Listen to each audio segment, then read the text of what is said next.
Hi, I'm George Norrie, and welcome to our Coast to Coast AM YouTube channel. Have fun, tell your friends, and share us with everyone. You can also find us on Facebook, Twitter, Instagram, TikTok, and Coast to Coast AM's mobile app. And always remember to log on to our website at coasttocoastam.com for daily articles, the best paranormal information, and all you need to know about your favorite guests. And now you can become a Coast Insider directly through the Coast mobile app.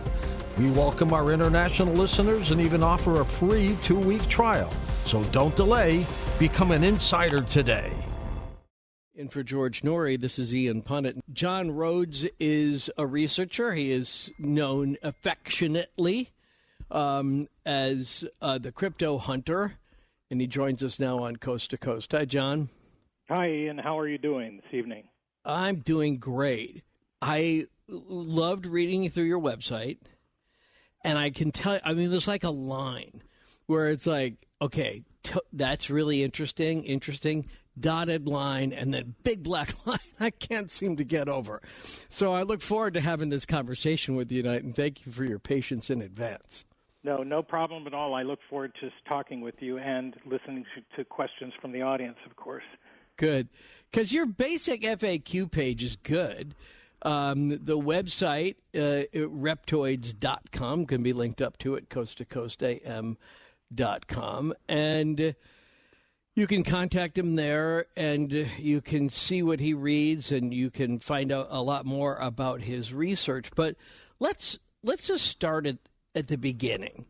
Okay, so I imagine there has to be some sort of lineage, some sort of origin story, something that you link that brings us back to how is it that reptile-like alien creatures are here with us, coexisting, but mostly underground?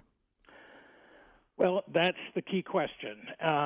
It looks like, our Earth produces some quite fantastic creatures over time, like you were just mentioning with the starfish, the bodiless brain walking around on two legs. So freaky. It's just so weird. I mean, it's like there's that Ray Milland movie I keep thinking about, right, or whatever. Yeah, with Rosie Greer. Yeah, exactly. All right, so you think it was. Yeah, we're learning about that, right? So what can you verify? The real backbone to when I started getting seriously involved in this is of course listening to the patterns of individuals and their abductions or their sightings back in the very early 1990s. I kind of listened to what they had to say, and I heard that it was different than what everybody else was talking about. And I went on the Internet, what was the Internet at that time, and there was absolutely zero mention of reptilians on the Internet. It was quite remarkable. And I was thinking, well, why hasn't anybody at least talked about this? And what I found is that these cases, when you started pursuing the science behind it and the potential for these creatures being here, these beings, I should respectfully say, that there was a paleontologist by the name of Dale Russell. And Dale Russell was approached by NASA and asked about what would aliens look like on a different planet.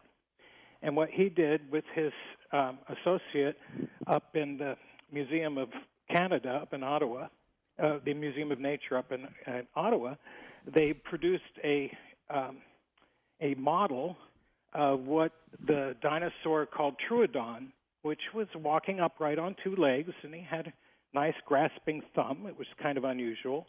And his brain was starting to get larger than the other dinosaurs. He was walking up on two legs. His eyes were coming from this. Over time, they could tell the eyes were moving more towards each other, allowing stereo vision, which allows you to have better depth perception. And what he did is he produced this model and presented it to NASA, and it was basically of a humanoid reptile. And he said, given the morphological changes over time that we can see, if the dinosaurs had not been wiped out almost, because birds survived, or dinosaurs that became the birds. Right. What would these creatures look like? And the model was this very striking image. And I looked at it, and I couldn't believe it. I actually called him up, and I said, Mr. Russell, I said, it's hard to believe that these things could be the way they are, and I'm interested in researching this. And he was very open and talked about the difficulties he encountered from his fellow colleagues. And he said to me towards the end of the conversation that really the pursuit of this question would not be professionally economical, which means that you're going to be finding it hard as a You're going to be hounded. Yes, you're going to be finding it hard to pay your bills as a scientist if you start pursuing this line of thought. And not only were NASA involved, also over in Los Alamos in the 1980s, they had a fellow colloquium meeting to discuss extraterrestrials, which included Frank Drake.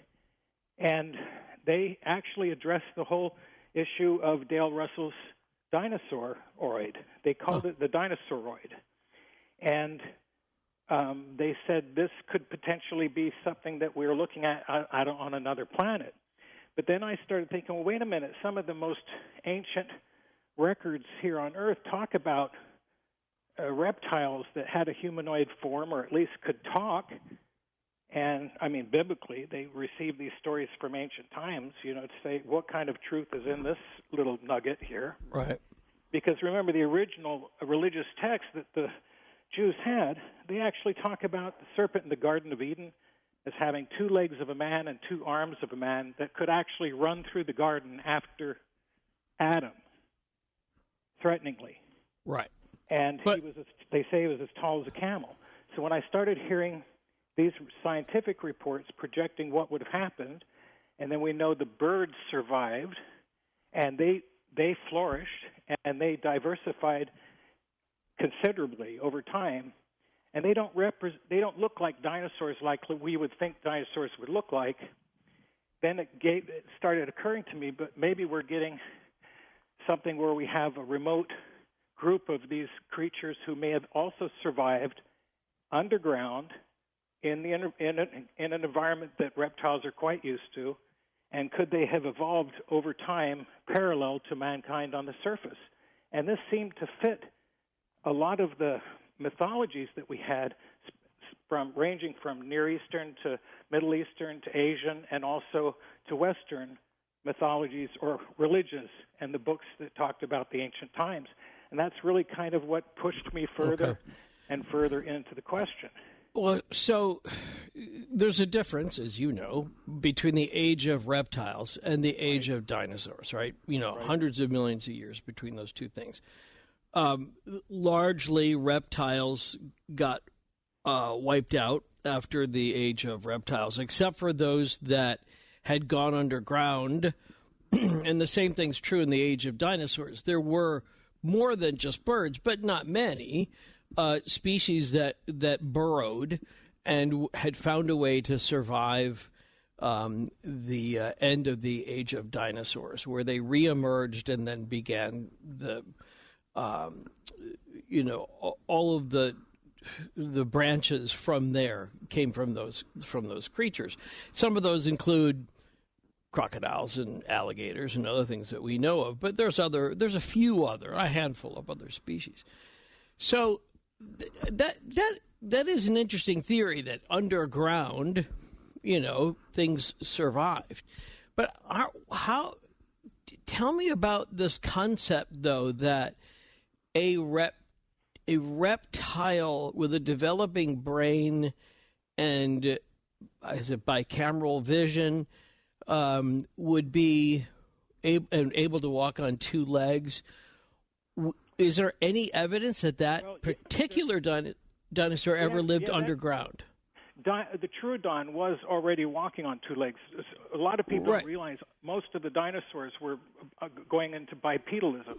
Right. Well, a lot of them were, right? And especially even the ones that walked on all 4s still fed by, by leaning backward and depending on their back legs. But let's not miss the question. Is there any evidence that says the Troodon at any time was living under the ground? No, there isn't any evidence of that. Okay. But we've got to remember that most reptiles do seek cover under some sort of shelter. They're not just sleeping out in the open all the time. And they're ectothermic, so they've got to preserve their body temperatures.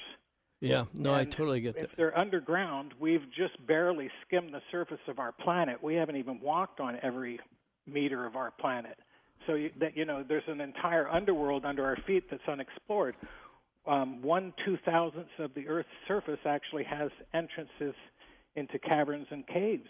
Yeah. And most people don't go into those caverns and caves. And ever since the 1988 Federal Cave Resources Act went into effect, that basically made it forbidden for people to go walking into caves without a federal cave expert. Sure. And they say if you do, you can go to jail.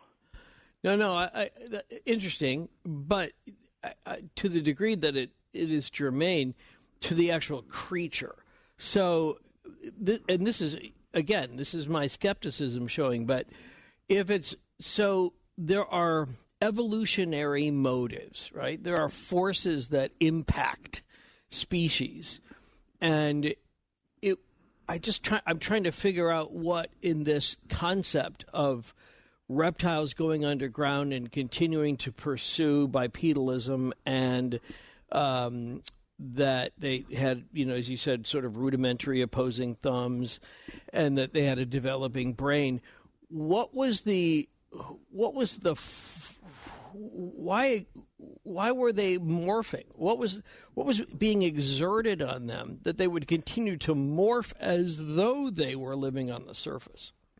I think that we're talking about a convergence, an evolutionary convergence, which means that the environment itself has pressures on the physical form that tend to push things in different ways. Right. Lack of oxygen, lack of food, that sort of thing. And, there's a paleontologist by the name of Simon Conway over in England, and he believes that reptiles and humans could have also achieved a convergent evolution over time. And so we've got other scientists that look at these body forms and they go, well, morphological changes happen over time. Sometimes, according to the teachings of evolution, we get these periods called punctuated equilibriums, sure, which is a scientific term meaning that evolution, some process happens on the planet to where things can change shape rather quickly. The sea anemone is one. That used to be like these spiny little creatures. They are the spiny little creatures you don't dare step on. I've stepped on quite a few and pulled those thorns out, those spikes. But a long time ago, they were rather flowery, beautiful creatures. And then it seems like overnight, all around the planet, they changed, not just in one area, but all around the planet.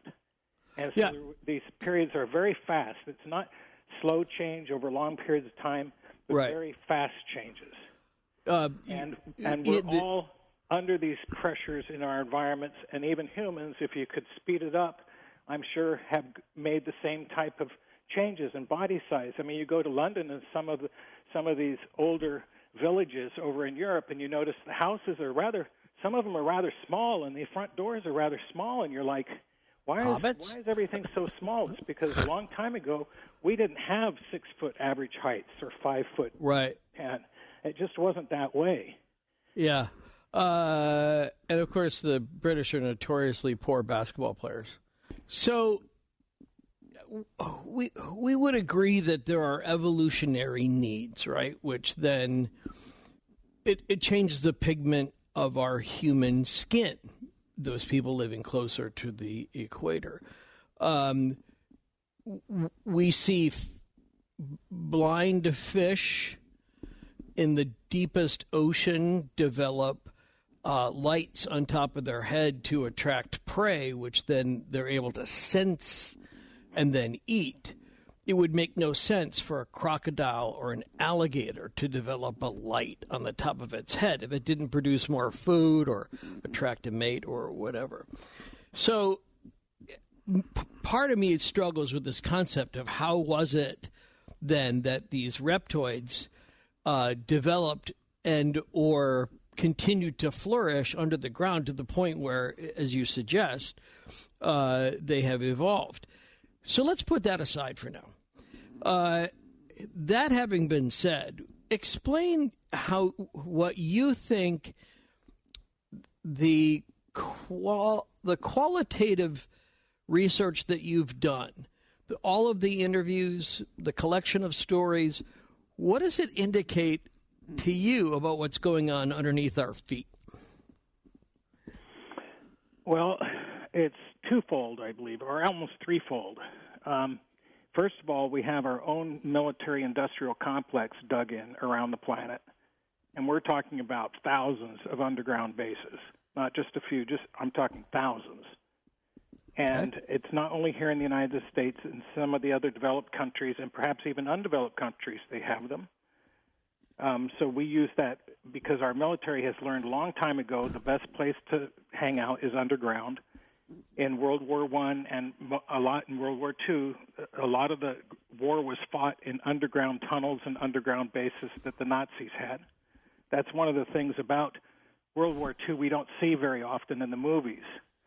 I've got, reports of some of these underground bases are quite large.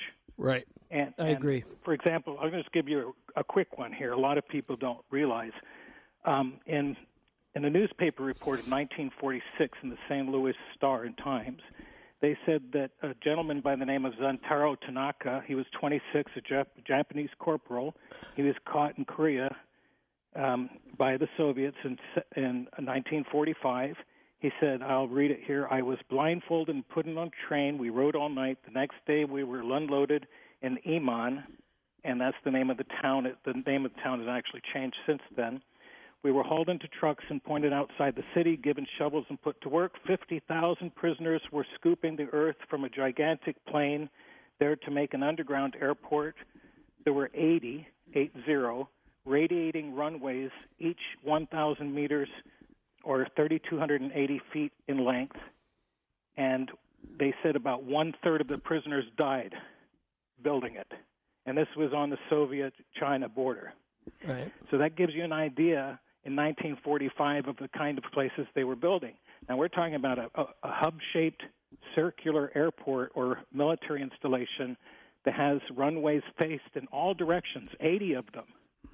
So they can just fire out aircraft like unbelievable, like the Thunderbirds in the old TV show. Thunderbirds are go. Yeah, Thunderbirds go. So when you hear of that and then you put it together with the fact that ever since then, I've read newspaper reports talking about large dirigibles in World War II being stored underground in large underground hangars. I haven't heard of any of those ever being discovered or talked about. So we have all kinds of strange things going on underground by our own military. Now, on top of that, we have perhaps extraterrestrials who are visiting the planet, and I just can't seem to reason why they would come such great distances only to hang out for a day or two and then head back home. At least we knew when we were watching Star Trek, those guys would set up some sort of monitoring base where they couldn't be seen so they could watch the inhabitants of the planet and study them. And I believe to some great extent that's also happening. Okay. How long some of these extraterrestrials have been here, I don't know. They may have had generations of them born on the planet that think that this is also their home planet because this is where they were born. So that could be happening. Okay, but let's pause that. So the idea of the U.S. military or any military around the world building underground bases makes sense, right? I mean, especially because of aerial bombing. Correct. In World War II, you went underground. Not the Pentagon does not list every installation, and many of them are very intricate, to the degree that they could support, hundreds of thousands of people or a very complex life. I don't know, but they seem very kind of functional. So they were functional to the point where it could be a plane, it could be a dirigible, it could be a train that came in and out, it could be a lot of things. And and there were people who were POWs. Obviously, a lot of Jews were forced to dig and build and reinforce these underground bunkers for the Nazis themselves to survive or attempt to win the war, even if it was just for testing organizations. But that still doesn't put me closer to the concept of what's your vision then for these reptilians? What are you saying, they take over the vacant bases? I mean, that's what I'm trying to understand, the connection you're making. I believe that we have our own underground bases, but there are also probably very remote locations in which these craft fly from, also using the underground to shield themselves from being monitored by satellites or anything else. For us to see lights in the sky, we are just automatically assuming that if they outperform our aircraft and people say they're anomalous, that they must come from outside our planet or from another dimension. We have, since the 1930s, been redirected. Back in the old days, literature used to be filled with, what's living underground? What kind of monsters? What kind of lost civilizations? And all of a sudden, the entire subject matter of phenomenon changed, and we were looking off our planet. And I really believe that's kind of a form of a distraction, where they say, look off our planet and think about the subject matter. Meanwhile, what's happening here underground on our own planet? As I was reading your website, again, we're talking with John Rhodes. You can link up to him at coasttocoastam.com and go take a look at the stories he's collected and the research that he has done on the subject of reptoids, especially those that live in these complicated or sophisticated communities underground. I agree that it's the stuff. I mean, as I was reading, I thought this is the stuff of Jules Verne. Yeah. Right. This is the stuff of H.G. Wells, to name two original authors on subjects like this. So Arthur C. Clarke. Let me just jump in real quick. Arthur C. Clarke, when he wrote his book Childhood's End, he refers to the alien that came down to Earth as looking like the devil, and our classical descriptions of the devil are of a reptile talking. And the old descriptions, like I said, are also of them walking. Well, I get that, but remember that the other part of that Genesis narrative, of which I am very familiar, is that God created all of the creatures in the Garden of Eden, without exception. Mm-hmm. So, there is no discussion of a serpentine-like creature coming down from heaven, entering into the otherwise perfect garden. I'll grant you, he's the only one. That serpent is the only thing that is mentioned as having the ability to talk or to communicate. But that's kind of part of the story, right? That's just kind of part of the story. We don't, remember these guys that wrote these religious works a long time ago, they were taking information that they were provided and writing it down in some sort of a digestible manner. And when they composed the Bible, they were basically including all of these myths from all around the world and trying to find out the common denominators between all of them so they could invite members of other religions over to the Christian religion because, you have in Babylon, you have a guy that was swallowed by a fish, but we have that story as well. Well, that predates Christianity, though. So that predates. Right. So, but to make that point, it wasn't all over the world. It was all over the region that God took different names and different forms, and so this, in order to include every group, they're all kind of mashed in there together under the understanding that they're different names for the same thing. And so, the Babylonian exile is a good example. There are other myths about Babylonian exile. There's other myth about a giant fish, a Noah narrative. I mean, there's all sort of a flood, obviously. Right. I mean, all sorts of it. But, okay, so...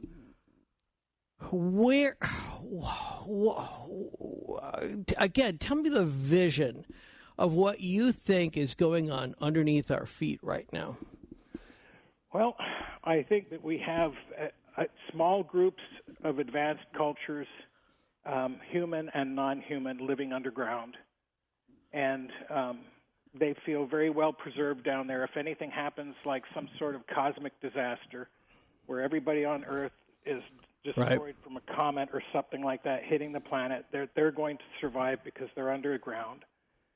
I think that most of them have retreated under there, if not for safety from the environment, from safety from us, because we are one vicious animal species group on the planet.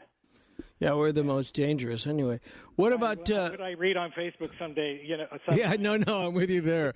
Yeah, if we go by social media, we are the most vicious. Hey, listen, when the aliens drive past Earth, they lock their doors, That's funny. All right, but if we're talking about the Troodon and then the Troodon's descendants, if it continued to grow underground when the above ground dinosaurs have been wiped out, what would be the reason? Are you? How is it that civilization goes on to be so sophisticated as you imagine? Well, I believe it's more. I wouldn't call it sophisticated because we have sophistication as well. But I think that because of the different brain types, their brains are working completely different than ours. Right. And so how we perceive science and what we can learn from it may be two different things. We have common things we could learn, but also things that are pretty distinct to how our brain is functioning and what it allows us to even think. Okay. And so when you're talking about sophisticated learning, I've talked to some really, really intelligent people at times, who are really sophisticated, and there's others at times that I've talked to that aren't, and it's not so much that they're all sophisticated. I believe that we have some maybe near surface pocket groups of creatures that also answer to the same physical description, like that was discovered in 1988 down in Bishopville, South Carolina. Which is a great tab on your website. Do you want to tell the story of Bishopville? Well, in 1988, a young boy was changing a tire out in the middle of a swamp road, and it was late at night, early morning. And as he was changing the tire, he saw something running through the swamp area towards his direction, and he said it was upright and it had glowing red eyes, and it was running fast towards him. And he got scared. He jumped in his car, put through the rest of the tools in the front seat, jumped in the car, and started driving down the road, and something jumped on his roof, and he could actually see a hand reaching down, trying to reach through the window and grab the side mirror.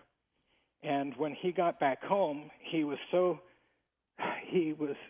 scared he couldn't talk, and his family, he started going into a fit, and his family was wondering what's wrong. They called the Sheriff Truesdale out, and Sheriff Truesdale's always kind of he's presented as like this local, Southern sheriff, but this gentleman was a good friend of mine. He was trained at the FBI courses over with the FBI, so he's had a lot of training behind him. So he started investigating what was going on around there, and there were multiple eyewitnesses that described something that was like a lizard man. He was about 7.5 feet tall, had large arms. He had very muscular build, and this was reported by several people.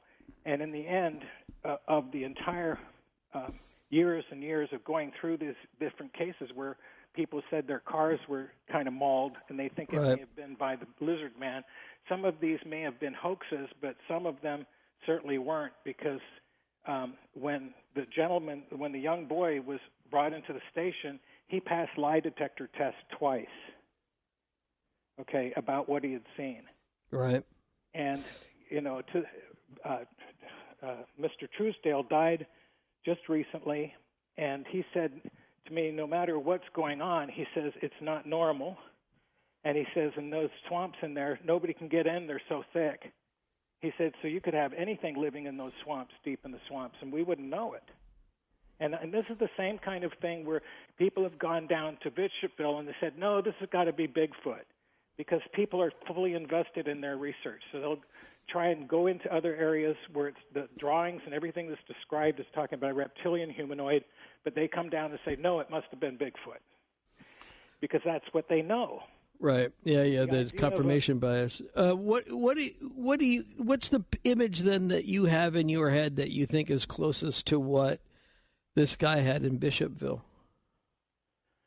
Oh, you mean as far as in media? What it looks like. I mean, okay. so Well, I can give you a physical description. Okay. We're talking about beings that are on average height. The ones that have been seen have been about anywhere from 6.5 to about 7.5 to 8 foot tall. Okay. Large muscular arms and legs. They have scales across their body. The scales on their chest are more broad, like plates. Their head is large. It's got a little bit of a crown on the top, kind of like a gorilla. And they have no hair. Their eyes are almond-shaped. Their pupils have cat-like eyes with vertical slit pupils. Their hands have 3 fingers with an opposing thumb. And their feet seem to have a raised, like a dew claw, or a thumb, I guess, or an atrophied thumb, way up near where we have our ankle bone. And they also have no lips and no ears. So they might have a kind of a crustal type ear, maybe a scale or something over where normal ears are, but the mouth has absolutely no lips at all. It's just a very wide mouth. And this is what was described. And remember, by the way, I'm going to jump back to this thing about Arthur C. Clarke. When he wrote the book Childhood's End, they talk about how society would be affected upon contact with extraterrestrials. And it was very much a disillusionment, because everything like science and everything came to a stop on the planet because we were just waiting for all the answers instead of trying to reinvent the wheel.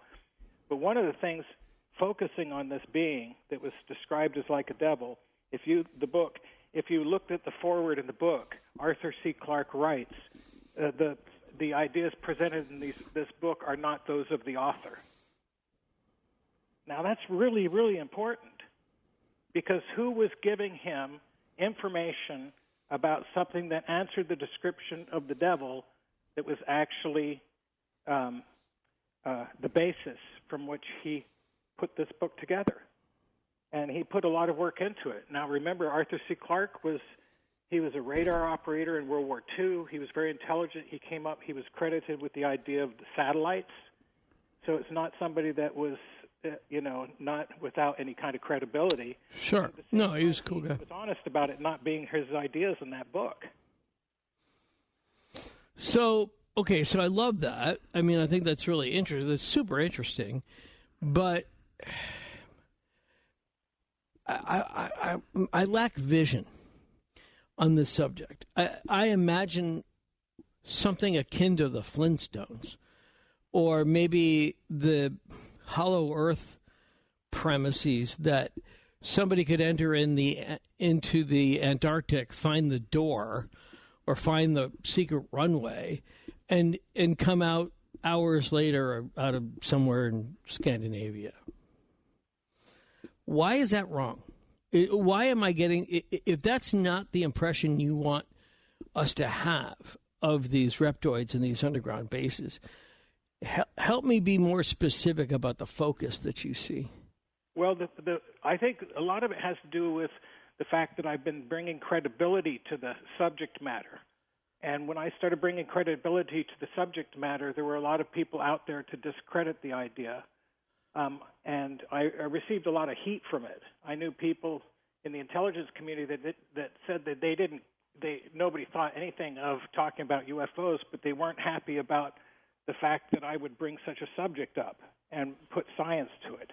Right. And, out there we have so many millions of people adding to stories nowadays that some of the backbones of these stories, like the Denver International Airport or Dulce, New Mexico, there's a backbone to reality to it, but people have piled on all kinds of incredible, out-of-this-world stuff that's fantastical, and after a while it gets so much onto it that people don't believe the subject because there's so much to try and discredit it.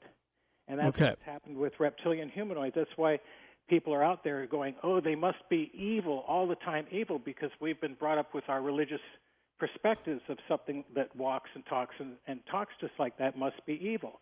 Right. And so, and if we do have contact soon, which we could, because given the circumstances out there right now, then if we have contact, are we always going to believe that whatever was presented to us was really from off the planet? If reptilian humanoids came here, or if they opened up one of the craft and saw scales on the skin, are we always going to jump to conclusion that there's some off-world species that's ready to invade us? Could we perhaps look here at home and see if we are actually sharing the planet with something else that's intelligent?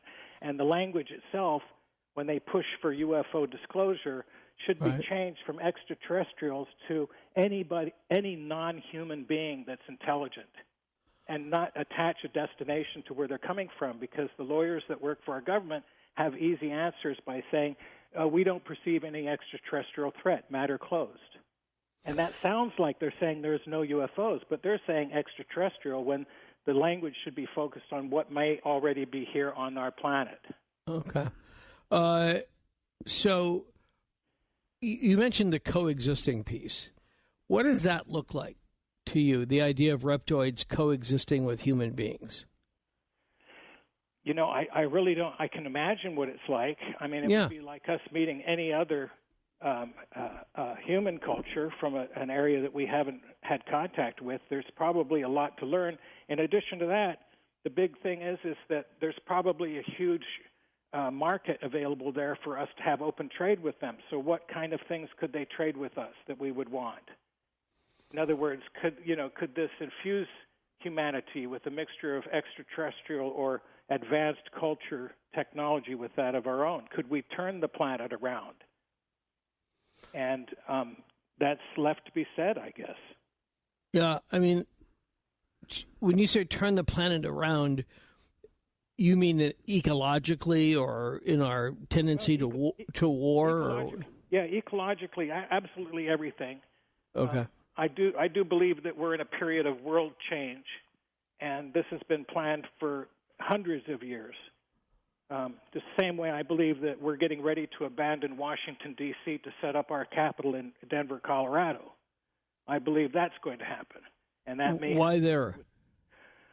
Denver, Colorado has been called Fed West for a long time. It has the largest groupings of federal employees outside of Washington, D.C. 80 federal agencies actually occupy the space there at the federal center.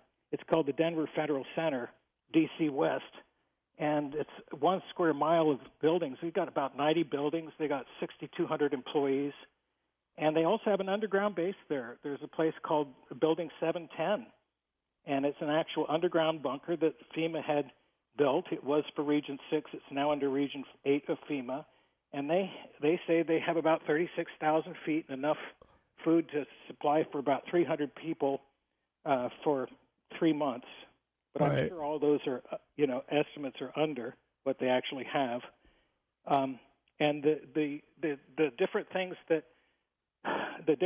about Denver is that they built the airport there.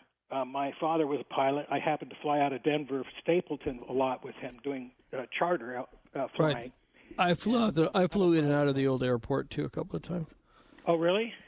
I mean, it depends how old are you talking about? Before DIA, before DIA, yes. Yeah. And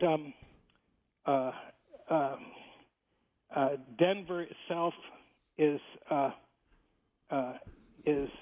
located there. It's right near Cheyenne Mountain. That's run by the Space Force at this point. I believe that they probably have a tube shuttle that goes from the airport down to the Denver Federal Center and then probably on to the Cheyenne Mountain. Because if something happened, the idea of anybody traveling across the surface of the Earth and being vulnerable to attack is very real. with the ease of building tunnels that we have nowadays, and that doesn't include considering the Rand Corporation and how these guys built tunneling machines that melt the earth instead of grind through them, and there's all these patents for them. Actually, on June 11th, 1972, the LA Times wrote an article and it said Los Angeles to New York in half an hour. They had actually said that existing technology back in 1972 would allow travel between Los Angeles and New York in less than an hour.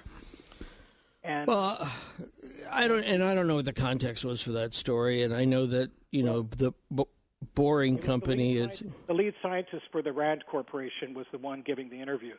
Right. And so, these kinds But those are all a bunch of speculation. It's a think tank. It's all a bunch of speculation. It is a think tank. But the majority of our government wanted to go underground ever since the 1940s. Have you seen any new air bases being built? No. But then again, sort of the scare in many ways. They used to build bunkers in my neighborhood when I was growing up in Chicago, and that was like it was a thing to have, was an underground bunker. Right, and civil defense. Strangely enough, civil defense is not encouraged nowadays. They're not doing any kind of civil defense anything. No, that's true. They're talking about us being so vulnerable to all this attack. Denver is the location because, number one, Washington, D.C. is too close to waterways where submersible craft can come in, or anything from the ocean. It's too close to our eastern shoreline, so it's vulnerable. Denver has been chosen to be the the next U.S. capital for probably hundreds of years, and I'm not going to get into details how I know that. No, but I mean, I accept all that. I mean, I don't know. The mural thing, I'm kind of over that. But I mean, I think there's interesting things about DIA, and sort of anomalous kind of things. But at the same time, I still don't see how that undergirds a reptilian coexistence. So let me ask you that same question a different way. In all of the people that you've interviewed, in all of the things that you've done, have you ever met anybody who openly talked about having a reptilian as a neighbor, as somebody who was whether it was an underground base or whether it's that they had some sort of ongoing encounter as opposed to a confrontation? Well, I know that the stories that came out of the Dulce base in northern New Mexico were talking about humans and aliens being side by side, but those were only in the work environment. They had their own living quarters and their own socializing quarters. They weren't intermixed, from what I know. And so I'm not sure that they just kind of hang out together. Sure. But okay, well, I mean, maybe lunch, if you can stand what they're eating. But according to legend. So what was life like for those people who told you, I used to work right alongside of him? We called him what? I mean, like, how did that relationship develop? How was it a regular work relationship, but just with a reptilian? The information is too scant, Ian. We just have enough information to tell us this might actually be occurring. The details of what you might hear in regards to relationships, I haven't heard anybody that has a credible background to them discussing the subject matter, talking about having, relationships, social relationships with reptilian humanoids. Yeah, and I don't mean sexual. I'm not trying to imply, but theoretically, if what you're saying is true, that could have happened somewhere in our distant past. In some past, we share things. We're not so much different than we are alike. Remember, even the mammals evolved from the proto-mammals, which were early reptiles. Right. So, there's shared common things that we do actually have. We've just changed our physical forms, and we've been living in different environments, and it might make them literally feel alien to us as well. I mean, they might be looking at us like we might be not as sophisticated than they are, but then at the same time that we share the planet. I mean, when I've investigated cattle mutilations side by side with sheriffs over in Montana, and I'm going to tell you something, it always comes down to an environmental issue. There's something environmentally happening at these locations where most of the cattle mutilations are occurring. And what do you mean by environmental? Why would somebody perhaps if it were alien, which people have suggested, why would they come from another planet and even care about what we do to our planet? What does environmental mean? In the case of Montana, the mutilations happened near a lake that we found out later on, a year previously, 3,000 gallons of swine waste had been spilled into the lake. It was a drinking lake for a large population group in nearby towns and cities. And so when I worked with the sheriff, I had to say, listen, it appears that something's going on here. It's scientific in nature. And he said, well, how can you tell that? And I said, because in 2006, when this happened, the day it happened, if you went onto the weather reports, on the internet, you'd pull out the weather, and it said it was the strongest wind for the entire year on that day. So I said, well, maybe it's because if it's environmental, it's particles being carried in the wind, downwind. And so I put all the places where the cattle mutilations happened on a map, and it formed a triangle. I looked at the head of the triangle, which was where the direction of prevailing wind flow, and found pig farms there where the cattle mutilations were happening. And I said, if it's of scientific nature, you'll have another cattle mutilation a year from the date of this one. And then the sheriff called me up, Sheriff Kuka, Tom Kuka, who's now a councilman. And and he said to me, John, how did you know? And I said, what do you mean, how do I know? And he go, well, we had another cattle mutilation. It was exactly a year to the day when you told me that was going to happen. So how did you know? I'm a sheriff. I'm supposed to think if you knew that much, you had to somehow be involved. Right. But I can't bring myself to think that. And I said, it's because it's science. Some scientific group is trying to encourage us to look at the conditions of the environment, whether it's water that's got parasites in it or pathogens in it that are coming from pig feces that are thrown up in the hoses to fertilize the fields, and they're getting drifted with the wind. So we find all this out, but what it really came down to is that Montana provides its income on beef. And if you start talking about beef in a bad way, you're having a problem. Right.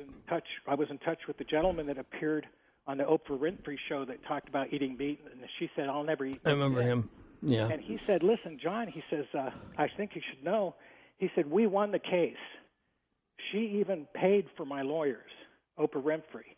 He said, but however, George Bush went out there at the same time, and he created a law saying if you say anything that makes the American people feel unsafe about their food, then you could be liable for terrorism. Right. And so the discussion stopped.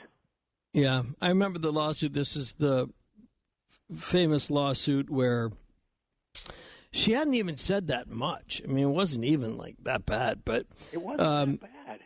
What's that? You're right. It wasn't that bad, but, these people who are talking about hundreds of millions of dollars, if not $1 billion or something, because the semen from these cows in these districts that are being raised are sold for a lot of money to different farms, cattle farms all around the world. Sure. So if you've got some pathogen problem occurring, in my case, I believe it was MRSA that was the culprit, then that they were looking at, then they would need to change that or stop it any way they could. And they're leaving the animals out there to be tested instead of just mutilating the cattle and burning them or incinerating them with a ray gun or dropping them off in the mountain for a bear to eat. They're laying carcasses down and pointing their faces in certain directions. And in the case of the one up in Montana that I looked at, it didn't even have birds want to land. No bird would even land on the carcass. If it did, it was only for about 2 or 3 seconds, and it would jump off. There was something on the carcass that kept all the predators away. The sheriff said, look, I'm going to take you somewhere. He took me about a quarter of a mile away, and he said, this cow died last week. And he says, and it's down to its bone. He said, that cow over there you're inspecting, he said, died over 2 months ago, and it's so well preserved, it's unbelievable. So in other words, something was being put on the cows so we would recognize it's an unnatural thing that's going on, and it deserves more scientific inspections. But when the FBI was asked back in the 1970s or 80s to look into the matter, they did a full investigation. They came back and said, this is outside our venue. East of the Rockies, Jim is in Cleveland for John Rhodes on Coast to Coast AM. Yeah, hi, guys. getting to the reptilians. I mean, has anyone seen one? Have you seen one? Is there any evidence of, like, I can't imagine that there's underground, reptilians and the U.S. government's not thinking this is a threat to us and they're not investigating it and they're not trying to find. I mean, have you seen one, John? I just want to know if you've seen one. Jim, I think the government's known about them for quite some time, and I think that's an mostly amiable relationship. As far as seeing them, I speak at length about people who have encountered them. One individual was named Tal. He's the gentleman that you see maps on the internet talking about underground bases and lines going across the United States and with different phenomenon. And he passed away just recently. He was one of the people my first interviews that I had, and he told me that he had seen one at the base of his bed, and it was unexpected. I've heard other people talk about it, but I think the most troubling thing I've heard about it is that compelling is that I've been talking about this subject forever, it seems like, and I did not have anything occur to me. However, I did have one account in which I think that I had contact with a large reptilian humanoid, but I can't believe it. I can't bring myself to believe it.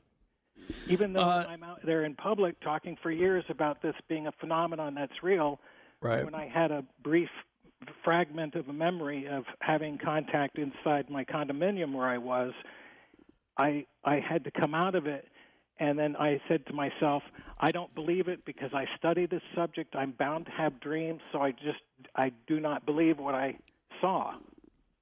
Let's face it, though. If you woke up and your mailman was standing at the edge of your bed, you'd freak out, right? You would freak out. Yeah, I mean, it's not. To me, the freaking out part about someone standing at the edge of the bed, that would go for anybody. So I'm pretty sure that I don't know that that's much of a criteria, but it's interesting. Jason, west of the Rockies in Olympia for John Rhodes on Coast to Coast AM. Jason? Hi, Ian. Thanks for taking my call, and God bless Coast to Coast and everybody that's listening tonight. I have a question for John Rhodes, and I really champion John Rhodes' work here. I had a couple questions here, and I'm going to keep it brief. I was going to ask John what his thoughts were on David Icke's work, and obviously David Icke broke the ice here with shape-shifting reptilians, and also too how they've infiltrated a lot of society. But also too, I was curious if John had heard of the Lacerda files, which is something really interesting that I've been doing some digging here on my end. But the Lacerda files sounds very plausible and very real. And as far as underground bases, Phil Schneider, my God, there's an American hero. And Phil Schneider, unfortunately, was killed in a very serious way. And I think Phil Schneider possibly was horribly put down as far as breaking the news on these underground bases that are being created by the industrialized military complex. And I just wanted to see what John Rhodes' thoughts were on that, and if you wanted to talk more about that with me and with all of us, just see what his thoughts were. Okay, we'll go backwards a little bit. Phil Schneider, John Lear, myself, and other people who have been looking into this research for a year for underground bases, we didn't give too much credibility to Phil Schneider's reports. They were fraught with problems from our point of view. As far as David Icke is concerned, he heard about my doing lectures here in the United States with this subject matter. Before he printed his book, he had asked his author to hold off on the publishing of the book so he could add a chapter, which was the one called Don't Talk About the Reptiles. And if you read his book, you'll see that the chapter stands alone. It seems a little out of place in the entire book. But Mr. Ike was focused on talking about conspiracies, and for a large part of it, I've seen the people I've talked to, maybe about 73% of them say that the contacts with the reptilian humanoids they had at all were neutral. They weren't aggressive towards them or anything like that. So it seems to me that when somebody's publishing books to put people in a state of fear that's unwarranted and unjustified, because the facts don't actually say anything about that. And I appreciate him listing me in 17 different sources in that chapter, saying I'm the world's authority on it and everything like that. But I have to say it as it is. We're not looking at a species that's inherently evil. We're feeling that way only because our religious indoctrinations have gotten that far to us to make us feel that way. The Lacerda files, ever since I started, probably about a year or two after I started actually getting out there and talking, somebody was trying to push the Lacerda files on me. I read them. I thought, well, that's kind of interesting, but the aggressiveness of the individuals trying to push the material out for publication to be made into a movie or something, they were trying to get media contacts. For me, that was a little aggressive, only because I have to wonder about a person's justification or intentions behind doing something like that. First-time caller line, Teresa is on Coast to Coast AM. Teresa? Oh, hi. I was just going to mention that in northern Colorado, there's absolutely activity under the ground. Well, I would think so, right? Isn't that where NORAD is and other places? Well, that's down south. Okay. So a couple hundred miles to the north. I'm almost to the Wyoming border. Actually, if you draw a line from like DIA to Laramie, I'm like on that line. Okay.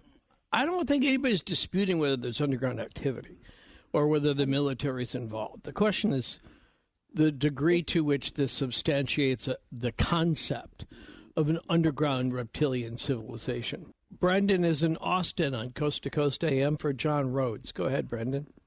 Thank you, Dr. Ian and John. Any research indicating that the reptilians come out after a natural disaster, and then there's a free YouTube video on the History Channel's page, Cities of the Underworld, Season 1, Episode 7, about a huge base and ground central station in New York. You should watch that and think about Denver Airport. And in Antarctica, 2016, John Kerry and Dalai Lama went to Mikado Station, the same station Admiral Byrd said that he had all these UFOs attack him at. So I just wanted to mention that. But the question, any indication they come out after natural disasters? I don't have any indications of that, although I believe that they would, only to scientifically observe us to see what our reactions are to an event like that. Kathleen is in Houston on Coast to Coast AM for John Rhodes. Go ahead, Kathleen. Oh, no, sorry, Kaleem. I wasn't looking very closely. Kaleem, my apologies. Oh, it's okay. Thank you for taking my call, Ian. Yeah. Mr. Rhodes, I had a question. So, if the reptilian race, is it more like, y'all remember the movie, I think it was a movie V? Yeah. With Roddy Piper? Yeah. The race, they were infiltrated parts of our society and government and everything, and therefore they were able to pretty much shield their existence. But in this case, Kaleem, John, you're saying everybody knows about each other. They get along fine, right? Well, I think for the most part, yes. As far as all this shape-shifting going on, it's really nice to point fingers at human beings and say, they must be reptilian. Look how awful they are. You know, this is like trying to alleviate us of our own responsibilities on this planet. Okay. Danny is in California on Coast to Coast. Danny? Hey, how you doing, Ian and John? Honored to be with you guys tonight. Thank you. I have a comment and a question or two. Got to be one question and a quick comment because we got somebody else. I've actually had an experience with the reptilian in my early teen years. Granted that I was under the influence, but I believe, I know, I still think about it, been traumatized by it. It was a reptilian, upright reptilian man. It was a shape-shifting experience. I guess he shape-shifted. Okay. I don't think he even knew he was a reptilian. I think my theory is maybe he's a humanoid. Most of it's like a quarter. It has two sides, two faces, and they don't know. Like sometimes, like I said, they're not extraterrestrial. If they are, they've been here and they were born here, and they don't know that they're extraterrestrial, and they've been here for a while. And another thing is that there's an article in the Los Angeles Times, 1934, called "The Lizard People Catacomb City Haunted," and it was published. Yeah, it was published, and there's it's catacombs, and there's like treasures and stuff. Which was pretty common for newspapers still at that era to do that because it sold papers, But I liked the story, what he was telling. Real quickly, a response to Danny. He was a little under the influence, he admits, but... Yeah, Lizard Man City under Los Angeles. It does have some credibility to it. I researched the gentleman that made the claims that said that there was a lizard city there. He did have a historical background as an engineer in Arizona. He knew what he was talking about. I'm not sure about how he could see gold underground in the tunnels. That may have been said to encourage people to start looking. But the Hopi Indians, who I was good friends with the chief of the Hopi for a number of years before he died, had said the same thing, that over in Los Angeles there was a group of the what they call their elder snake brothers that inhabited the area there, as well as in Hopi land, near the Hopi land in the Grand Canyon. Well, they'll have to do time-wise because we're just out, but that was action-packed. So thank you, John. We stranded one or two callers for you, but we'll have to have you back on because you're giving me dibs over this new research you're doing, and I won't ever forget it because I've got it on recording. But thank you. And remember, all gym teachers are reptilians. This is fun. Perfect way to get into open lines. Ben is in Texas. Ben? This is Ben. Yes. Yeah. How you doing, This is buddy? the world calling. Yeah. How's it going, Bob? Hey, I was calling about a question for Rhodes, but I guess he's gone now. Yeah. I have a question for you then. Okay. Well, with the Greys and the aliens, with the Greys and the reptilians. The reptilians, yeah. Okay. Do you believe they could actually be some kind of like part of a humanoid? I just don't. Here's what I know. I saw an object flying through the sky that nobody could identify. I know that it was put to the test with the available resources that I had back then, which wasn't, they weren't many. And nobody could ever determine what it was. I know my wife and my oldest son saw something. What's actually in those? I don't have any idea. And whereas people will talk about things that they saw, I think, unfortunately, there's too many variations for me to be able to form an opinion. I mean, if we're using just the word could, could. And who knew, for example, in the story that I mentioned when we started the show, that starfish were really bodiless heads that roll around at the bottom of the ocean. That's not their body, that's their head, which is so freaky. So who knows? Nobody saw that coming. I know I didn't. Thanks, Ben. We'll get to Tim in Carson City, Nevada on Coast to Coast. Tim? Hey, Ian, old buddy. It's good to hear you again. It's been a while since I've made contact. I'm the guy who listened to the old cassette recordings. Oh, yeah. You're so nice. You're so nice to have done that. Ocean. I remember. Yeah. Go ahead, Tim. Hey, good to hear you. You have great taste in music. A song I'd like to hear one night on your bumper music is Billy Thorpe. Children of the Sun. Yeah. You know, here's the only problem with Billy Thorpe, right? Is that ramp at the beginning of Children of the Sun was like 4 minutes long. Yeah, the intro was long. Yeah. It's really long. And the record itself was like, if I remember correctly, it was like 7 minutes. It's a cool tune. Used to play it back in my FM rock jock days. I really like Children of the Sun, but it's one of those songs, and there's a couple of them that I can't really play with any with any integrity, because I would feel like I was dishonoring by having to upcut the beginning so much.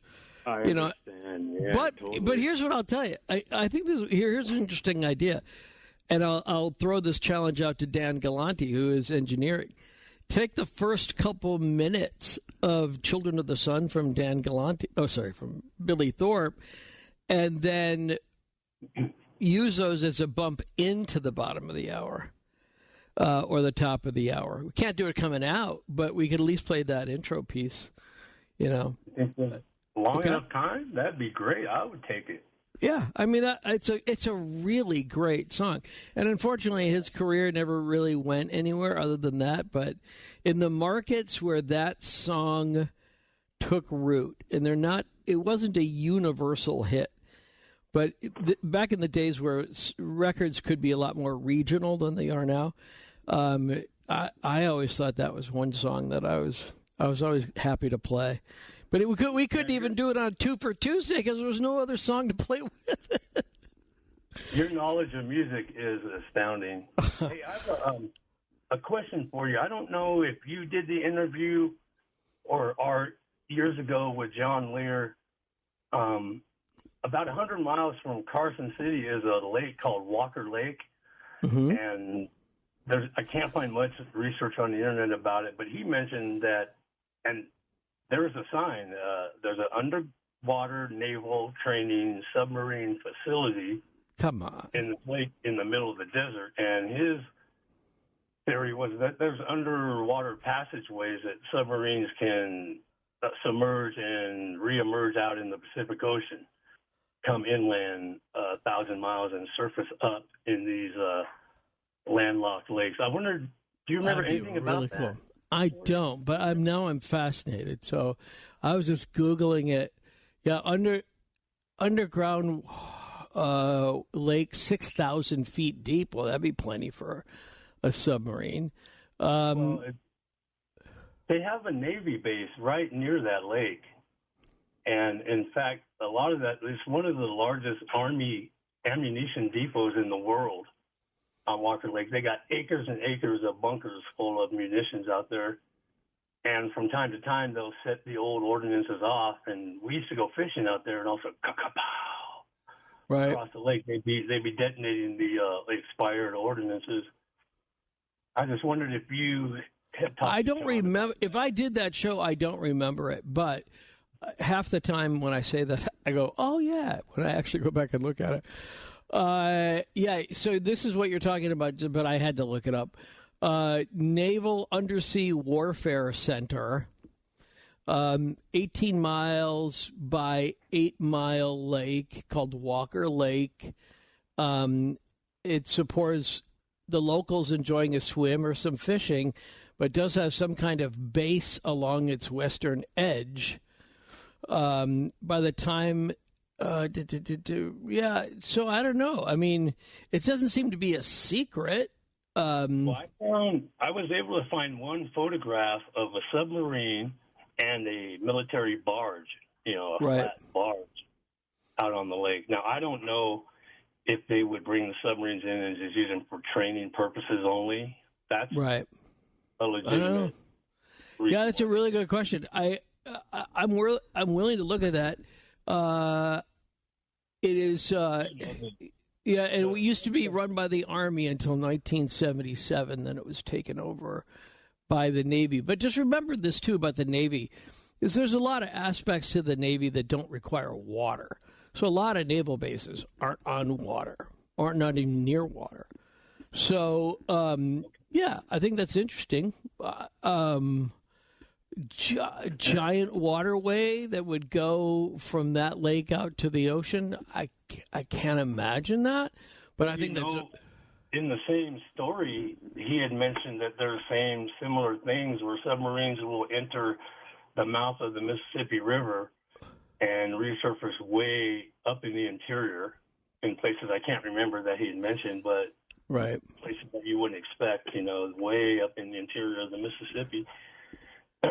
Okay. Well, I will leave it there, but really glad you brought it up. And I will take a look at it. It doesn't, it doesn't seem to be like a secret. It's just things that have been speculated about it are unproven. So maybe that accounts. But thanks. Wild card line. Joseph is in Colorado on Coast Enough. Joseph. Ian, how you doing? Good. How about you? Pretty good. Hey, I just want to tell you, my wife and I, we listen to you whenever you're on the weekends. We love hearing you. What's your wife's name? My wife's name's Carolyn. Hi, Carolyn. Go ahead, Joseph. We're here with our baby. I love that. What's the baby's name? We got a brand new little baby. His name's Carmela. Hi, Carmela. Nope. Okay. All right, go ahead, Joseph. All right, so I grew up in Littleton, Colorado, and it's probably about, I'd say, 5 minutes down the street from Lakewood, where the Federal Center is. Right. I was just in Littleton not that long ago. Yeah. Oh, cool. Well, yeah, I'll just have to say that is a massive situation they got down there. Sure. And it's always been like that, and it's really strange. I don't really know too much about it, but I do know about DIA. DIA Airport is very interesting. When they actually started building DIA, they actually had a real big problem with the baggage claim. All the stuff would go underneath DIA, and it wouldn't work for years. For like maybe a year or two, there was a problem with it. So they needed millions and millions of more dollars to fix the baggage claim. Right. And so that's one of the oddities, because you look around DA, if you look at from an aerial or if you go from the highway, there's giant mountains of dirt just piled up everywhere. Huh. And it's very, very strange. Another thing about the airport, when I was going in there one time, this is years before I heard anything about this, like on TV or whatever, but there's really occultic murals of the end of the world, like in that weird stuff. I looked at those murals because one of the first times I flew into Denver, they were just closing down the old airport, and they were transitioning to DIA. So if I remember correctly, I actually flew into the first one and flew out of the second one. And then somebody started mentioning all these murals and other stuff, which I'm not sure I saw because I don't know if they were completed. But the next time I flew in, I made a point to just kind of sit there and take those in. And I just was there a year ago going through DIA. I think DIA is a terribly designed airport. So some people really like it. I don't. I don't like this central system where you go in and like essentially just a few lines, and then you have to get through security and all of that. And but I hadn't heard about these mounds of dirt. My sister-in-law lives right by there. So what should I tell her to look for and send me a photo of?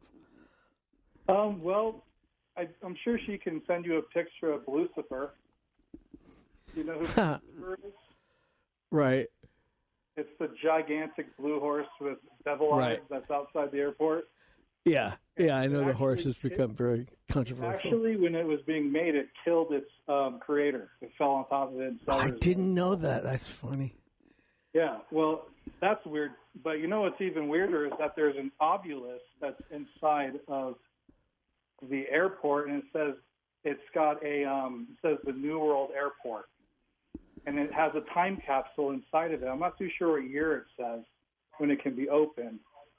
But that's really strange too. And it's an international airport. So let's say if there's some kind of national or like some kind of disaster or like some sort of emergency in the world, all these elitists can fly right into DIA if they can get on their airplanes in time. And then they can get on that underground shuttle like your guest just talked about, and they can ride it all the way to Cheyenne Mountain. I'm not sure that any airport in a disaster, if you've got enough money in a plane, isn't an international airport. You know, I mean, I don't know that they would avoid a small. I think the size of the runway would determine the size of the plane. And I always thought that the horse thing was just because of the Broncos, right? I thought that was the only thing I thought it was in reference to. I hadn't heard that the original sculptor had gotten killed or something. But well, I tell you what, I want to look at that other. I want to get those mounds of dirt thing. I think that's interesting. That if that's true, that there's still something going on underground. A DIA, you'd think after all this time they would have worked out those bugs. But then again, like I said, I don't think it was a very well designed airport in the first place. So in deference to Carmilla and to Caroline, I will just say thank you for your call, and I'll move on, try and squeeze in one more person before the bottom of the hour, and that would be Julie in Columbus. Hi. Julie, still there? Yes. All right, go ahead. Hi, Ian. How are you? Good. I saw Leo Kottke and Lyle Lovett in Newark. Leo Kottke played at my high school. He was amazing. He played or went there? No, he played. He came and performed. It was just him and a guitar and a stool and it was like one of those things where it's like, oh, you can do that with a guitar. Oh, it was outstanding. Right. So I wasn't able to stay for the whole concert because my back was hurting, but I'm sorry. They just talked between each other. So he would talk. Lyle Lovett would ask him a question. Leo a question. Mr. Kottke a question, and then he would tell a story and then play a song, and then Lyle Lovett would sing a song, and then they would just go back and forth. Oh, that would have been a great show. I love it. I saw him in Minneapolis at a beautiful theater, and I love She's No Lady. That's a cool tune. Don is in Alberta on Coast to Coast. Don? Hi, Ian. Hey. I was looking into that, the Burn, how they pronounce it. Yeah, Burna non-lethal pistol or less lethal pistol. The good thing about it is, like, I looked at all the reviews on it. Of course, a lot of the products, we can use it up in Canada, but we can't use the BBs that have the powder in them, like the red cayenne or the hot pepper or whatever. Right. But those would be your most effective deterrent. It only comes out at 300 feet per second. I think they should crank it up to about 500. But basically, it's a paintball gun. But it's the capsules that they use. They use solid. They use ones with the hot pepper and stuff in it. Yeah, it was interesting. The varieties of them are. I was half expecting it to be like ping pong balls or something, but not cooler than that.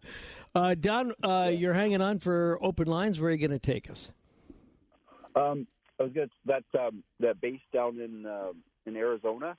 The question is when was that tunnel built? Because I think it was pre-existing and the Navy just took advantage of it. But yeah, they bring their subs in to resupply them and rearm them. And that's Nevada, by the way, not Arizona. It's okay.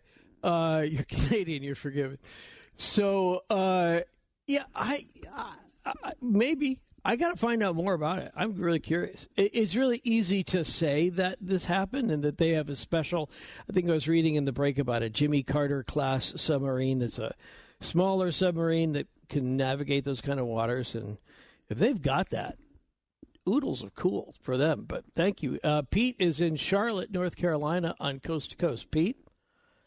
Ian, how you doing? Doing all right. Where are you going to take us?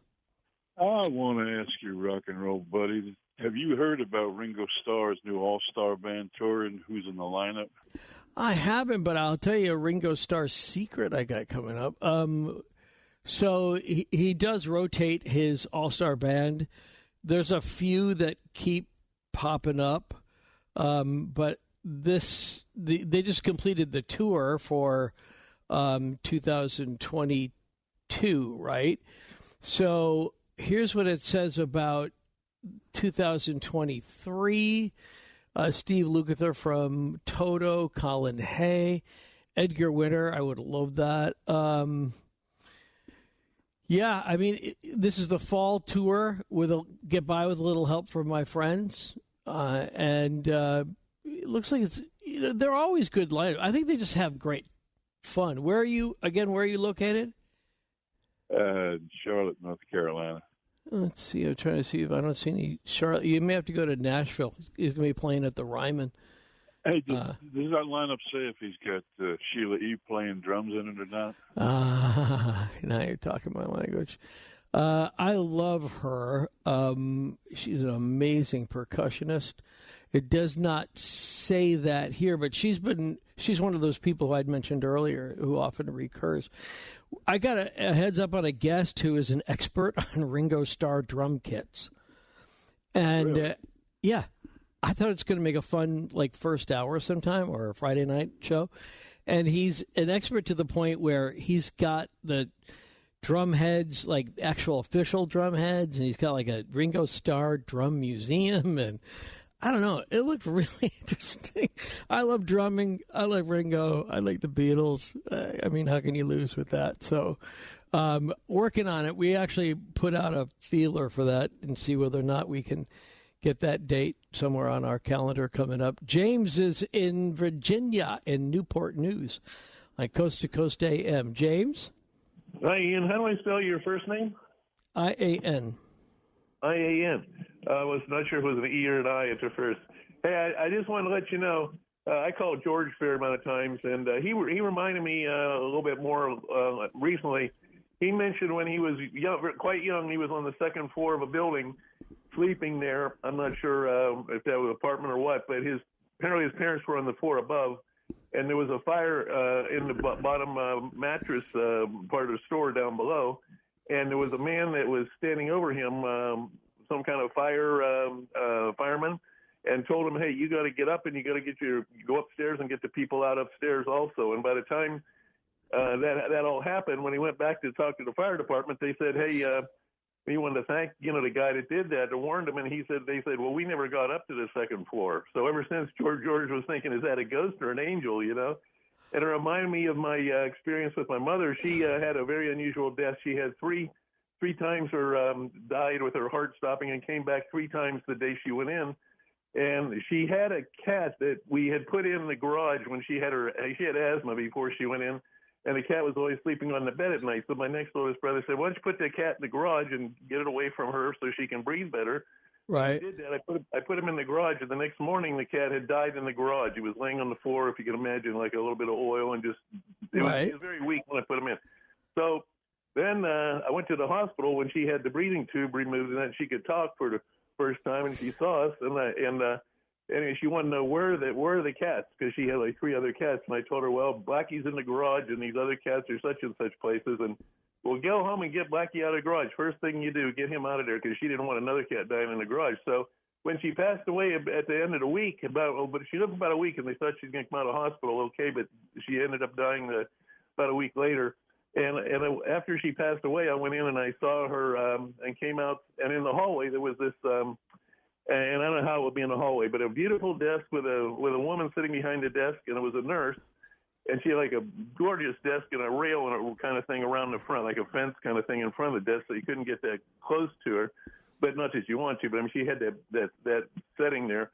And she wanted to know, she said, your mother had a last question. And I said, what was that? She said, did you get the cat out of the garage? And I can't remember if she said, got Blackie out of the garage or just the cat, But anyway, I said, oh, yeah, I did. I got him out of the garage. So I went around later, and I talked to the lady who, she's this nurse, the main in charge of patients, really, in the ICU. And she called her miracle patient, the hospital's miracle patient before that anyway. And when I asked her, I said I wanted to thank the lady the nurse who, I think she was Mexican, I told her, that got the last question from my mother. So, and she went around the whole floor, and she came back and she said, there's no Mexican person that works here, and besides that, Mr. My last name, I can guarantee you, your mother didn't leave any question for anybody.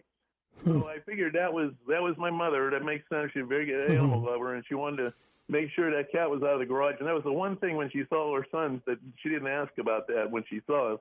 But I'm sure the angel that came to get her must have said, "Are you ready to go this time, Eleanor?" And after that was 3 times before. And she said, "No, I need to know. Just need to know. Otherwise, about the cat in the garage. Did my son get the cat in the garage?" And I'm sure the angel would have said, "Well, if I get that information and directly relay it to you, are you ready to go?" And I'm sure she would have agreed to that. So I think that's what truly happened. And George's experience sounded very much like mine, because it was help from the supernatural, if you want to call it that, And I ended up writing a book on it, Ian, and it ended up with the book not only having that in there, but it has a lot of this revelation and things in the end of times that we're going through. What's the book called? I appreciate that. If I was going to ask you, it'd be okay to say it. I asked the Holy Spirit to help me write the book, too, because it's very blessed. It's much more than I could have written. There's no way I could have written this book, and it's even got humor in it that I couldn't even come up with. It's called Blessed with an Angel and a Rainbow. The angel refers to my mother, but it also tells you how to build your armor of God, which is what you need in the end here, because we're in very serious times here, and it's just going to get worse till the rapture comes and takes the Christians out of here. And I hope that you and everybody else realize that this is all relating to, I think of it as like the earth is like a rotten apple. It's a beautiful apple, but now it's turning kind of rotten, and it's Jesus going to come and take all the people out of here, and then what's going to be left is all the what is called the ungodly people on the earth, and they'll end up being punished even more from above. Remember, just it's not up to us to determine. I mean, accepting the scenario of Perugia, it's not up to us to determine who God will take. So you say all the Christians. I don't believe that for a second. And I think actually what Jesus said on that is something I live by every day, which is, "And the last shall be first, and the first shall be last." We have no idea. Just keep your head down, keep trying to do the right thing, be the right person, and let's leave the rest up to whatever happens after that. And I don't know, if you really look at World War II and some of the other stuff, I don't know that we're worse off than we were or have been in other times. But I appreciate that perspective. Scott is in Costa Mesa, west of the Rockies, on Coast to Coast. Scott? Hey, Ian. You sent me down a rabbit hole with your opening of the show with the possibility of starfishes being walking, crawling heads. Okay. Isn't that trippy? Well, it is. And, I think it was Gene Roddenberry who wanted an artist rendering a poster of what an alien would look like on some other planet, like, say, Mars. And the artist came up with some humanoid-looking creature that was really too close to our configuration. So Gene had the artist revisit it and think completely out of the box, and what he came up with was a rendering sort of like the top of a jellyfish that crawled across the topography with starfish-like legs sifting the soil for food. And it was a very interesting poster, so I can kind of understand sort of what our Earth starfish, could be like that, and it's quite possible. Yeah, I couldn't help but think about the starfish that was in Suicide Squad, and that concept of the space starfish coming back and growing. So this Japanese thing about taking small things and turning them into monsters. But yeah, I was unprepared for it to be a head, just a head, just a bodiless head. Well, and then that got me to thinking of we're still in the shadow of Halloween, and I started thinking of the movie The Thing, which is a great, right? Love The Thing. Which version? Well, the one with Goldie Hawn's husband. Yeah, Kurt Russell. That is a great version. Yeah. Well, when the guy's head got severed off, and then legs sprouted from it, and it walked out of the room. Yeah. Oh my gosh. Yeah, terrifying. I agree. I totally agree with that. I was comparing that with the first version, the black and white version, or even the later kind of version, I don't know quite how to describe it. But, yeah, I'm big on that Kurt Russell. I was watching it 2 months ago. Middle of the night, I saw it there, and I'm like, I'm doing it. And I just sat down and watched the last 45 minutes. Well, and if I could go on a little bit, too, also there's a movie called Species where this it's okay. beautiful woman who is an alien, but she goes through a metamorphosis in, like, the back of a train and stuff. Right. And I love nature, and I've got actually caterpillars that are spinning their cocoons right now. Oh, cool. And it's so amazing to see a species change from one thing into another, and they're three totally different configurations. And this is just a little caterpillar. And Right. what if aliens could do that or whatever? And just the possibilities out there are just phenomenal. Yeah, careful that you don't sound like you're from Silence of the Lambs or something like that. You know, No, I'm not. gotta be really careful. But whatever you do, don't be. There's probably some songs you should avoid when you're listening to that. Fava beans for me. There you go. All right, let me get to. Let's see, Beaumont, Texas is Vaughn. Take us up to the top of the hour, at least coast to coast. Go ahead, Don. Vaughn? Vaughn, yes. I didn't call about this, but you said the starfish is a head that moves around. It doesn't have a heart? No, everything it needs is in its head. But it's no heart there? Or what? No, it has some sort of, it has some sort of rudimentary okay. Because I always vascular looked at system. our bodies as being a head transporter. I didn't find it very unusual. But anyway, what I called about was the Roundup in foods that's causing issues that people are not associating with their ailments. That's interesting. Like what? One of them, it chelates manganese, and I started supplementing with manganese and glycine, and my backaches went away. Oh, good. Especially sleeping on different types of surfaces, and I knew beforehand that lack of manganese causes laxity in the joints, in the back area and stuff. Right. But I had never supplemented with it.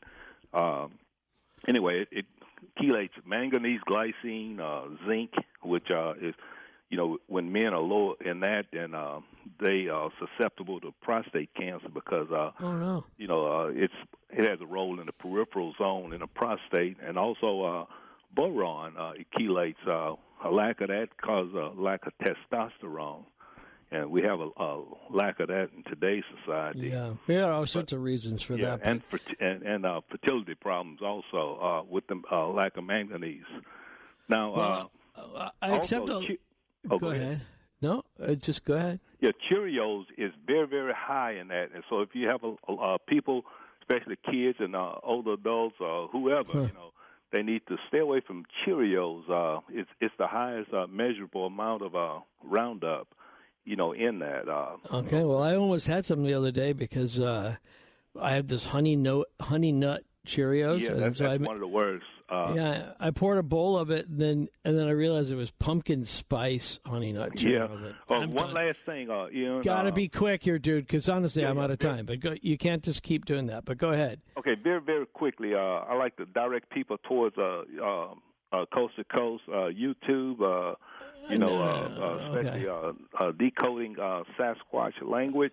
Okay. I've transcribed accurately the Sierra sounds, and if anybody think that it's real, look under Coast to Coast AM official comment under, and my reply is under there with minute, second dictates. Okay. Well, that's all the time I got. But Vaughn, I appreciate that. Dan is in Wisconsin on Coast to Coast. Dan. Hey, Ian. Thanks so much. Yeah. First off, I'd really like to say it's a privilege and an honor to be heard by the Coast to Coast listeners, researchers. I call these people at night researchers because the people in the daytime are just sleepwalking, listening to the mockingbird media falsities. But the researchers up at night, they're the people that are actually awoke. Well, listen. Let me. I want to make a point on that. I wish more people did original research, and just going online and reading stuff. That's not really research. So I'm with you, and I think that that's a cool thing about a lot of these coast-to-coast authors and what a lot of our listeners do is they go out and they find something. They don't just repeat what they've read. They go out and they find something. They go and do their own investigations. They go to places. That's what I really admire. But go ahead, Dan. That's exactly the point, to inspire, to do research. Yeah. If you want to know more, do the research. Right, but don't just sit in your gaming chair, and come back and go, I read this thing. It's like, yeah, okay, fine, but this is not really research. But so where do you want to take us, Dan? Well, I heard you talking about the late Phil Schneider, and I've seen all of his videos. But I was even in contact with Dr. Fred Bell in the late 90s. He had written a book on medicine, alternative health care, Right. But he was being interviewed by Jesse Ventura on his TV show, and I don't know if it was then, but he mentioned that Phil Schneider was actually taken out because it wasn't what he was saying publicly. It was when he got very drunk and inebriated, the things he was shedding about what was going on underground and things like that. And then Dr. Fred Bell, I think he wanted to stick around and talk to Jesse Ventura about some things on the moon because he was telling him he was also a CIA agent. And Jesse Ventura says, well, of course, with all the knowledge you have, And Dr. Fred Bell, I hope you all know who he is, but he's the son or a great-grandson of the Bell, the guy that made the phone. So Dr. Fred Bell, he was working with the government, and he saw on the satellite monitors that what they were called fast walkers, these alien spacecrafts. So Dr. Fred Bell was very much in the know on many things and was trying to communicate with these antennas that he made out of sacred geometry, pyramids, and so forth. He was kind of like the pyramid guy. And David Wilcox, interestingly enough, he was the one who discovered this L-tannin antenna. That's L-T-A-N-I-N antenna.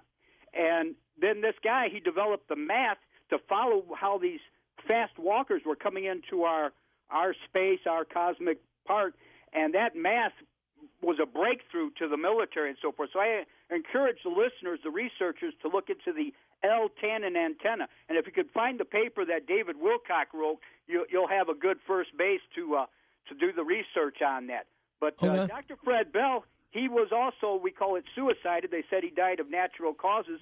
But unfortunately, like the alternative health people who want to tell us about what's in things, they kind of disappear as well.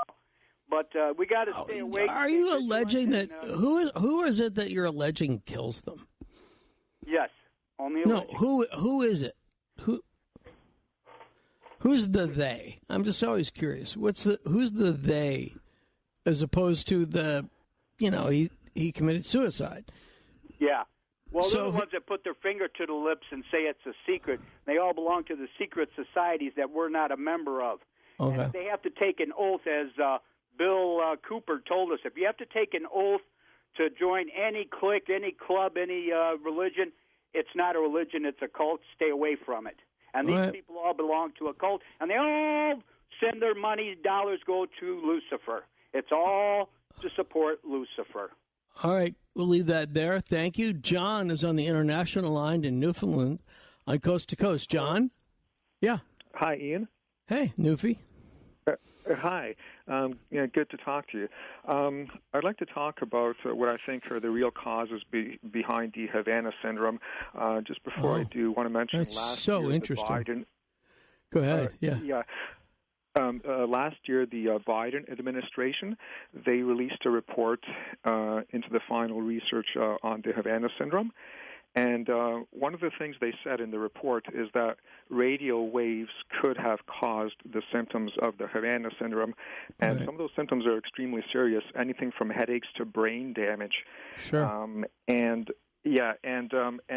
The reason I think it's one thing is they don't actually say what they think the cause is, and I think the reason they're not saying what the cause is because they don't want to offend large telecommunications companies, because if people suspected that cell phone towers may be hacked, then that would be bad for business for them.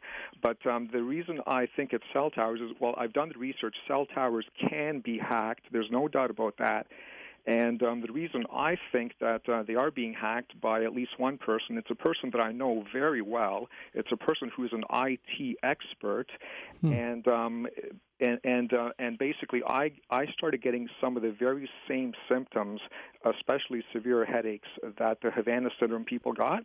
I started getting that at the end of 2020, December 31st, and then I would get them on a regular basis, at least a few times a month in the last couple of years. Last year and this year, it's been almost every day. And the reason I think it's this person is because this person knows that I'm one of the 4% of the population who is extra sensitive or hypersensitive to electromagnetic radiation, such as the type that radio waves emit, cell towers or any radio waves. So he knows that, and I believe that he started doing that on December 31st, 2020, which was basically 1 year after we had a major argument. And before that, about 6 months before that, I believe he started hacking the radio towers, at least the local radio tower in Newfoundland, where I was at the time. I still am, and that was one broadcasting out of the town of Bonavista, Newfoundland, which is a couple of hours north of St. John's, Newfoundland. And that I've been listening to radio all my life, for many, many decades, and I never heard those types of problems before on the radio. Not just dead air, sometimes over an hour of dead air, but also high-pitched frequencies and tones, which I recorded. And and so then I believe he started doing that in the summertime. Okay, hang on, you're kind of kitchen sicking me here with a lot of things. So you believe that your friend or the guy you knew is behind this because of an argument that you had? Well, he hacked my devices for years before, like my cell phone and my computers. For example, if he and I had an argument on the phone or even a small disagreement, the next day, usually what would happen within 24 hours when I would turn my cell phone on, it would turn on and off 4 or 5 times in a row. During those periods, I didn't even have control over 911. If I needed to call 911, I wouldn't have been able to, right? And also, he's into numerology, so lots of times I get these severe headaches. It happens at particular times of the day, reflecting numbers that I know are significant to him. For example, his birthday or my birthday or an address where we used to live at before, that type of thing. So you see, so he's into numerology, and a lot of these headaches happen at that time. And even the radio problems on the AM radio, they would happen usually at specific times, again, reflecting numbers that I know are significant to him. Now, how is it that you all are friends? Oh, okay, he's my brother, my one and only brother. Okay, we'll have to leave it there. Appreciate that. Let me get to Jamie and Maui on Coast to Coast AM. Jamie? Hello, can you hear me? Yeah, go ahead. Wow, awesome. Cool. I've tried to call plenty of times, but it's great to get through. I'm not here to try to hawk my website or nothing either, or my YouTube channel. I just had a question out of the box. I listened to you talk to a lot of people, and I really like it. I listen to you every time. 5 days a week I drive home. I just had a question for both of you. Kind of obscure, but I was just wondering what your guys' take is on these sayings that we have as maybe it's just in the United States or all over the world, but time is of the essence, or takes one to know one, or dreams do come true. Is that? I've never heard that quoted by anybody, but I've heard it said by plenty of people and never been able to pinpoint somebody who's actually said that in any time frame. Is that just programmed into us to identify with other human beings? It's a cliche, right? It's a cliche, right? It's just we use cliche. Yeah, we use cliche in our speech all the time as sort of shorthand, kind of like code. I think actually, if you really look at it, there's an origin for almost all these things. A lot of our most common expressions go back to Shakespeare, or the Bible. It's like the Shakespeare or the Bible, and those end up being the source code, if you will, for a lot of our cliches. Does that help? Yeah, cliche is a good word because I feel like I run into a lot of people. I mean, especially on Maui. I mean, it's a really transient place, but right. For me, I just feel like so many people want to be short with you nowadays instead of like really talking to you about their issues, and they want to push their issues, but they want you to ask them about it. And right. Like, I'm all about listening. I want to listen to everything you have to say, but I shouldn't have to ask you. And I feel like these are the type of questions. Or sorry, go ahead. No. Let me tell you something. Before you even go any further, I agree. I teach writing at a university level, and I try to get cliches. We all use them. I recognize that to a degree, but I try to get students to stop talking in that kind of coded speak. And when it comes time to actually write an essay, I'll tell them right up front, I'll deduct a point for every cliche you use, because that's just habitual, right? You don't even know what it means, right? Right. You don't have any... Say it because you want to say it. Well, and you've heard somebody else say it, and they sounded smart saying it, but you don't actually know what it means. And it's weird to me, because I think a lot of it have to do with the farm. And people don't grow up on farms anymore. They don't know what right. You know, if you say chicken running around with the chicken with their head cut off, there was a time when actually you knew what that meant. You saw that. Right. Now, yeah, I agree. Right? Totally. And I'm only 34 years old, but my roots are in the Midwest in Minnesota, and I moved out here, and it's weird to see like the drop in knowledge that people want to contain. Right. So let's use, we're in Minnesota, by the way. Like south of the cities, Hastings area, Red Wing, Rochester. Yeah. Been there a lot. Nice. Loved Hastings. Red Wing's, that's a beautiful little city, Red Wing. Right on. That's awesome. Yeah. No, it really is. I love that. I mean, you get on the other side of the river, the so-called God's country isn't that far away. But, I mean, look at all the bald eagles that come in and roost. And, it's really cool.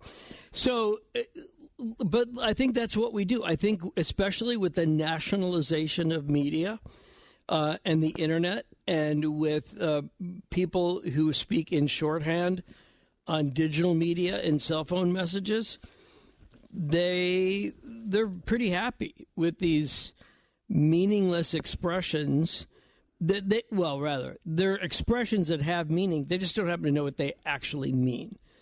And so they repeat them. But if you said, what does broken record actually mean? Have you ever heard a broken record? Well, no. No. Yeah. Right. Nope. So it's like, how do you know it sounds like a broken record? If you've never played a record, you couldn't spindle a 45 right now if I paid you $10. So, I right? I don't even have the $10. Right. But that's what I'm talking about. It's like, you can't, that's where cliches come into it. It's a nice, easy way to speak. I don't know if it gets any more nefarious than that. But by the way, I think that, like, if you go back to the 17th century, that's where a lot of our expressions started, when English was really being formalized. And it was processing, and moving to cities. So there you go. That's what it takes one to know one. I don't know where it's from, but I'm willing to bet you it's in the 1700s or 1600s for that matter sometimes. So Mike is in Greenport, New York, on Coast to Coast. Mike? Yes, I heard two stories from Art Bell about reptilians. One of them was a lady used to call in and call herself the intergalactic diva. And she said one day she woke up having sex with a guy, and Art Bell said, did you say excuse me? And she said, well, it felt good, so I went with it, but then it started getting rough. And Art Bell said, what do you mean it started getting rough? She goes, I opened my eyes, and the guy had turned into a reptilian. And then the other story had to do with Red Elk, Indian medicine man. I remember him. And, yeah, I had him on a lot. And I had him on once or twice. He was that had no bottom, and he some people called in and said they had one on their property, and people used to throw refrigerators and stoves down, and never heard it land. And Red Elk said once in a while reptilians come up out of these holes. And Art Bell said, I've heard ladies tell me that they have sex with these. Have you ever heard of that? And Red Elk said, oh, many times. And Art Bell said, I was afraid you were going to say that.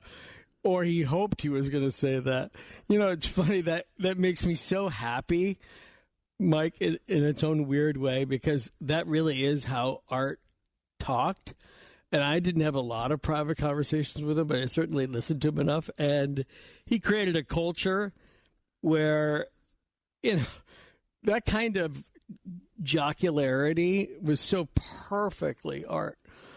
And no, he was being devilish. He was just trying to get her to say something she didn't want to say, or he was hoping she would say. Harrison is in Dallas on Coast to Coast. Go ahead, Harrison. Yes, I am, sir. Can you hear me? Perfectly. Awesome. Ian, I've been a fan for years of yours, and especially Coast to Coast area. And I hope I'm not dragging you on the fence, but I'm sorry. I've got to have this question answered. So many of your guests are on the borderline. It seems every night that, okay, let's say astronomy in the Bible, which the prophets actually seen and took heed of. But now we've gotten into astrology. I would just love to hear you expand on that, sir. Thank you very much. No, thank you. Thanks for the kind words. I mean, look, it all comes down to definitions, right? And I would differ on your definition of that the people in the Bible were astrologers. The wise men were much closer to that the wise men were much closer to astrologers than astronomers. I have to keep those separate. That numerology and chants and reading the stars, that was not far from the worldview, from the cosmology of the science of the Bible. This notion of something more exacting, something more scientific like astrology, we gotta jump ahead a century or two or 16, right? I mean, we don't get until Galileo, maybe Copernicus. I mean, there is, and okay, sure, the pyramids. That was some interesting work being done in what we might call today like the foundational work of astronomy. But I don't think it's the progression that you think it is. In fact, it's really interesting. Have anybody ever looked up drawing lots? You say, yeah, they drew lots. It's just a game of chance. And the disciples and in the Christian part of the Bible and all throughout that era, the idea that chance was decided by God.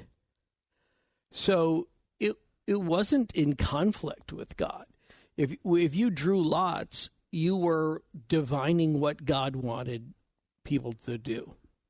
Now we look at it differently. I don't know if that helps, but I always find that interesting, and it tests my view too, because I think, well, gosh, that seems so cheesy. But then when you actually get into it, the reason why the three wise men came was they were following the stars, they were following astrology, not astronomy. West of the Rockies, Jake is in Vegas on Coast to Coast. Yes, Ian. Hey. Jake. That's you. Can you hear me? Yeah, you're playing the part of Jake tonight is Jake. Go ahead. Thank you, Mr. Punnett. I just, I'm an older gentleman, and I know what a broken record sounds like. Right. Yeah. In fact, I still play them. Yeah, you clean them as best you can. You try and get all the gunk out of there, and they still skip and they still stay sometimes. Yeah. Well, sometimes I like to pop and hiss. Yeah. Yeah, there's a whole, I don't know if you know about this, but on Sirius XM, there's a channel, a vinyl-only channel, and they only play records on vinyl.